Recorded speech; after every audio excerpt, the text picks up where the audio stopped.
श्रावण मास महात्म्य अध्याय 18 दशमी व्रत का वर्णन।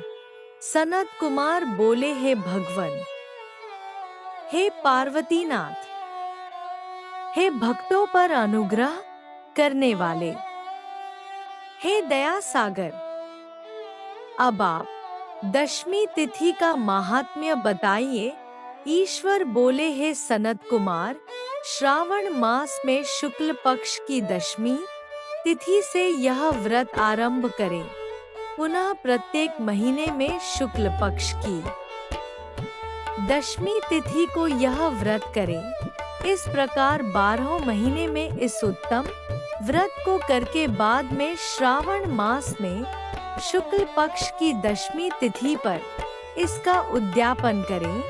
राज्य की इच्छा रखने वाले राजपुत्र, उत्तम कृषि के लिए कृषक, व्यवसाय के लिए वैश्य पुत्र, पुत्र प्राप्ति के लिए गर्भिणी स्त्री, धर्म अर्थ काम की सिद्धि के लिए सामान्य जन, श्रेष्ठ वर की अभिलाषा रखने वाली कन्या, यज्ञ करने की कामना वाले ब्राह्मण श्रेष्ठ, आरोग्य के लिए रोगी और दीर्घकालिक पति के परदेश रहने पर उसके आने के लिए पत्नी, इन सब को तथा इसके अतिरिक्त अन्य लोगों को भी इस दशमी व्रत को करना चाहिए।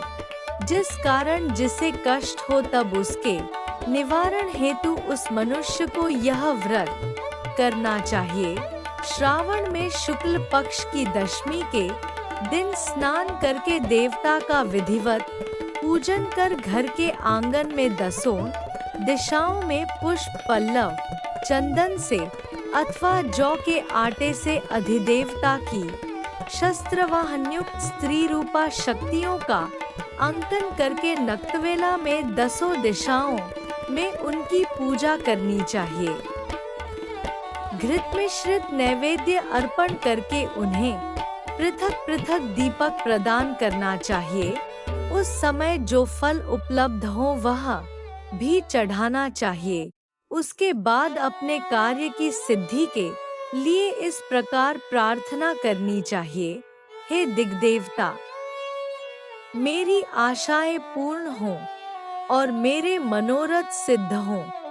आप लोगों की कृपा से सदा कल्याण हो। इस प्रकार विधिवत पूजन ब्राह्मण को दक्षिणा देनी चाहिए।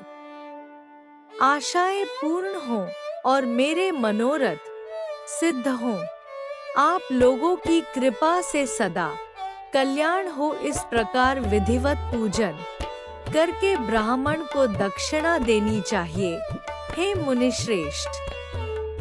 इसी क्रम से प्रत्येक महीने में दशमी तिथि का व्रत सदा करना चाहिए और 1 वर्ष तक करने के अनंतर उद्यापन करना चाहिए। अब पूजन की विधि कही जाती है। सुवर्ण अथवा चांदी अथवा आटे से की दसों दिशाओं को बनवाएं। उसके बाद स्नान करके भली भांति वस्त्राभूषण से अलंकृत होकर बंधु बांधवों के साथ भक्तिपूर्ण मन से दसों दिग्देवताओं का पूजन करना चाहिए। घर के आंगन में क्रम से इन मंत्रों के द्वारा दिग्देवताओं को स्थापित करें। इस भवन के स्वामी और देवताओं तथा दानवों से नमस्कार किए जाने वाले इंद्र आपके ही समीप रहते हैं। आप ऐन्द्री नामक दिग्देवता को नमस्कार है। आज अग्नि के साथ परिग्रह विवाह होने के कारण आप आग्नेय कही जाती हैं। आप तेजस्वरूप तथा पराशक्ति हैं। अतः मुझे वर देने वाली हो आपका ही आश्रय लेकर वे धर्मराज सभी लोगों को दंडित करते हैं। इसलिए आप संयमिनी नाम वाली हैं। हे यामे, आप मेरे लिए उत्तम मनोरथ पूर्ण करने वाली हो। हाथ में खड्ग धारण किए हुए मृत्यु देवता आपका ही आश्रय ग्रहण करते हैं। अतः आप निर्वृति रूपा हैं। आप मेरी आशा को पूर्ण कीजिए, हे वारुणी। समस्त भुवनों के आधार तथा जल जीवों के स्वामी वरुण देव आप में निवास करते हैं, अतः मेरे कार्य तथा धर्म को पूर्ण करने के लिए आप तत्पर हो। आप जगत के आदि स्वरूप वायुदेव के साथ अधिष्ठित हैं, इसलिए आप वायव्या हैं, हे वायव्य।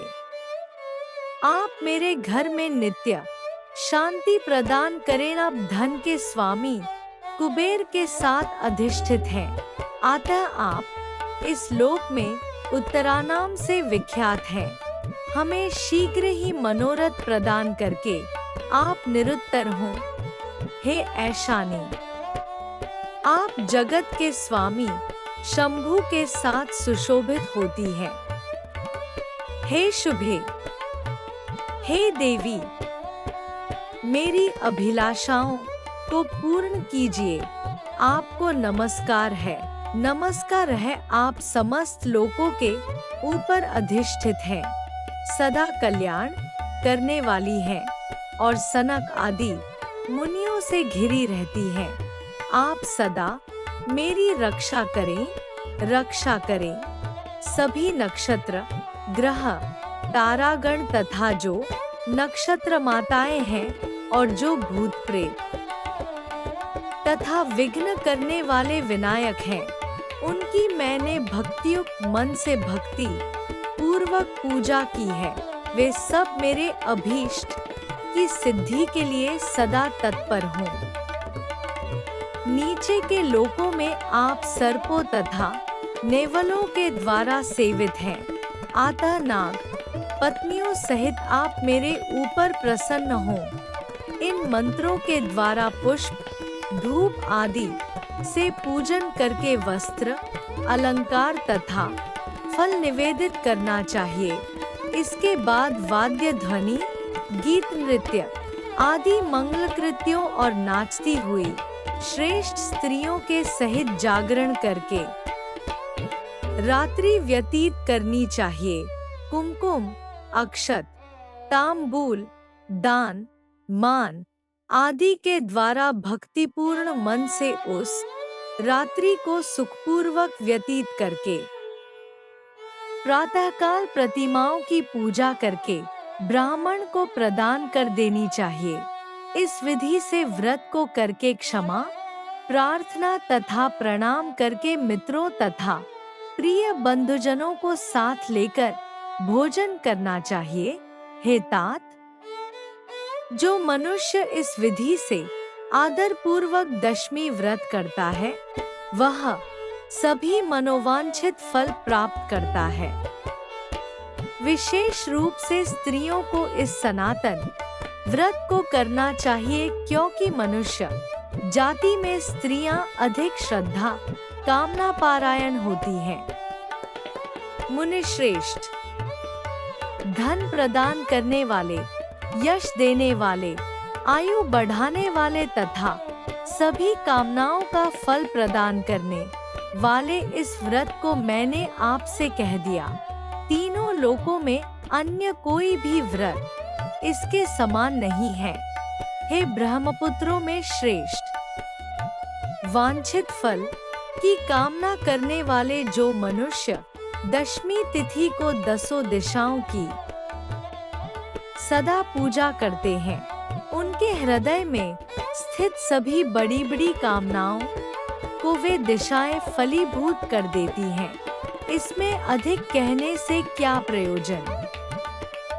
हे सनत कुमार, यह व्रत मोक्षदायक है, इसमें संदेह नहीं करना चाहिए। इस व्रत के समान न कोई व्रत है और न तो होगा।